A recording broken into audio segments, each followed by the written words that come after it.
আসসালামু আলাইকুম বন্ধুরা। তো আমি এখন একটি কুপরি শিখাবো ইয়াসিন ভাইকে। তো প্রথমে 50 টান, 50 কোন জায়গায় নিয়েছেন? এইখানে 11, এইখানে 11, 11 হয়েছে। আচ্ছা, এটা গোল করে দাগ দেন।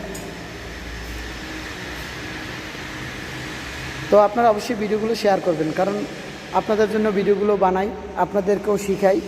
তো অবশ্যই সাপোর্ট করবেন। আপনারা সাপোর্ট না করলে তো নিয়মিত ভিডিও দিতে পারবো না, কারণ উৎসাহিত হলে আমি প্রতিনিয়ত ভিডিও দিব।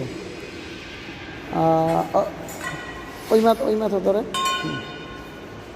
তা সবসময় 11 সেন্টি নেবেন, 11 সেন্টি, কারণ এই মাপটা আছে 10 সেন্টি। 10 সেন্টি যদি নেন তাহলে পাইপটা ভেঙে যাবে। কুপরির মাপ এইখানে, এই কুপরির মাপ এই জন্যই ধরে না। হ্যাঁ, এইখানে নেন, এই জন্যই তো হয় না। দেখেন, আমার কথা ছাড়া 2টা পাইপ করছে, ভেঙে গেছে। দেখেন, এই ভেঙে গেছে।